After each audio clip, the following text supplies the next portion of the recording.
Et si, au lieu de fuir la Terre, l'humanité décidait tout simplement de l'emmener avec elle? Naturellement, je vais vous parler de The Wandering Earth 1.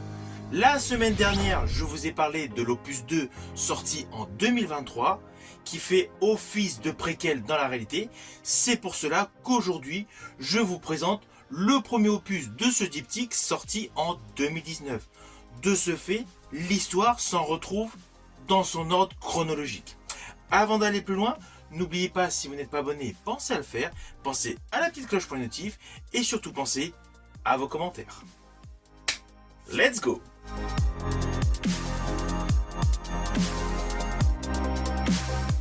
Alors tout d'abord, sachez que ce film est disponible sur Netflix. C'est d'ailleurs sur Netflix que je l'ai découvert.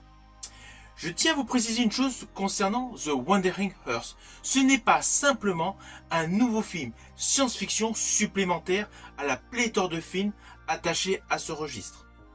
Ce film est en fait un véritable événement culturel, une déclaration d'intention et surtout une véritable œuvre du 7e art qui ose poser de très bonnes questions.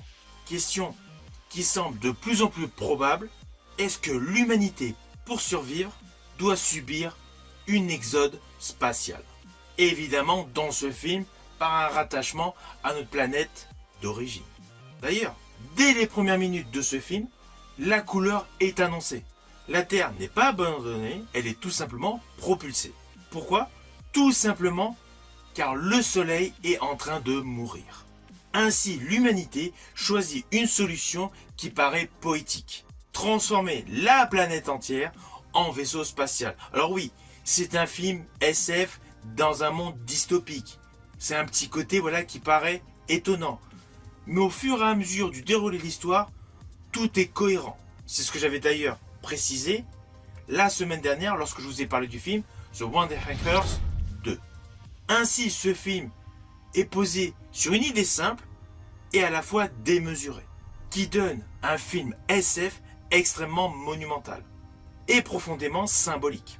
Oui, car outre les effets spéciaux, outre la dimension visuelle particulièrement réussie, il y a une véritable profondeur psychologique. C'est là où la grande force de The Wandering Earth réside, dans son concept central.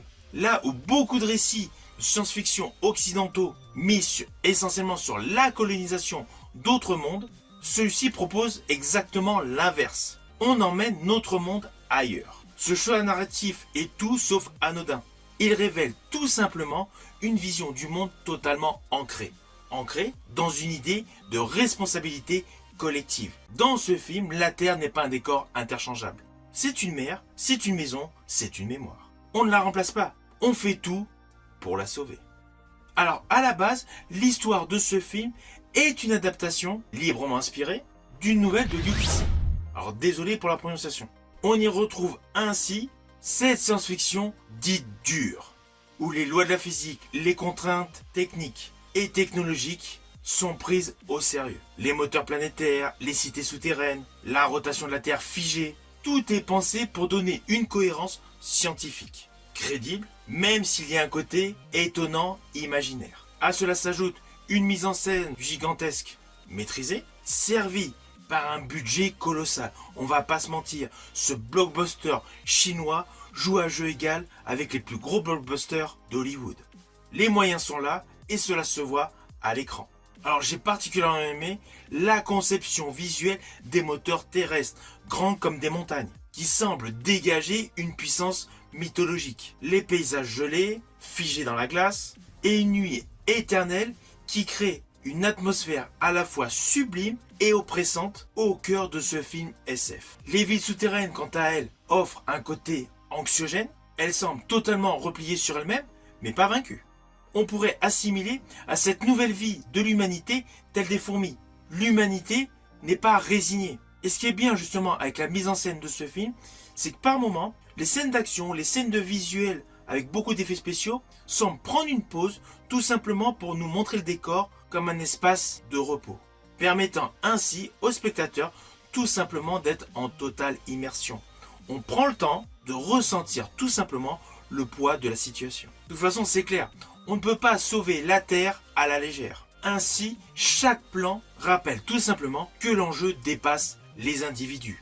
Et surtout, les différents protagonistes qui sont mis en exergue tout au long de cette histoire. De ce fait, on a une véritable émotion collective qui se dégage durant le récit. Ce que j'ai d'ailleurs particulièrement aimé, c'est que contrairement à certains blockbusters américains où il y a un héros qui se dégage, là c'est une équipe collective. La dimension est beaucoup plus réaliste et on peut s'approprier un ou deux personnages. On peut s'identifier à l'un des héros de ce film. Il y en a plusieurs. Cela donne une dimension beaucoup plus attrayante dans ce film dystopique. Alors d'un côté, il y a les ingénieurs, les soldats et les civils, faisant totalement contraste au décor scabreux et la rudesse de la vie qui s'est pleinement installée pour l'humanité. Car nous sommes tout simplement à une période où nous avons l'humanité face à l'extinction finale. Alors oui, il y a un côté héroïque qui se dégage dans ce film, mais ce n'est pas mis en exergue de manière tapageuse. Tout ce qui est réussi, le côté héroïsme, est tout simplement la résultante, la conséquence d'un travail d'équipe, basé essentiellement sur la logique de solidarité. C'est justement ce postulat qui confère à ce film The Wandering Earth une émotion plus grave, plus réelle. Je rajouterais beaucoup plus mature et implicitement beaucoup moins démonstrative, mais profondément touchante. C'est tout simplement une vision du cinéma chinois de la science-fiction. Alors, c'est perso, mais vous le savez par le biais de ma chaîne, j'apprécie largement les films chinois.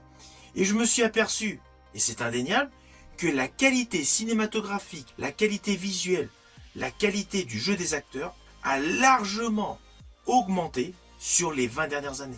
En ce qui me concerne, j'estime que le cinéma chinois joue pleinement à jeu égal avec Hollywood.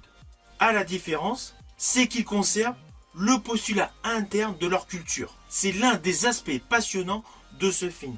Car on a beau être dans un monde futuriste, tout au long de ce film, en fait, il y a pas mal de messages subliminaux, avec des valeurs de la culture chinoise, comme les valeurs de la famille, le respect des anciens, le collectif, la solidarité et surtout la continuité historique. On a beau avoir un panel SF, il y a des valeurs de l'ancien temps.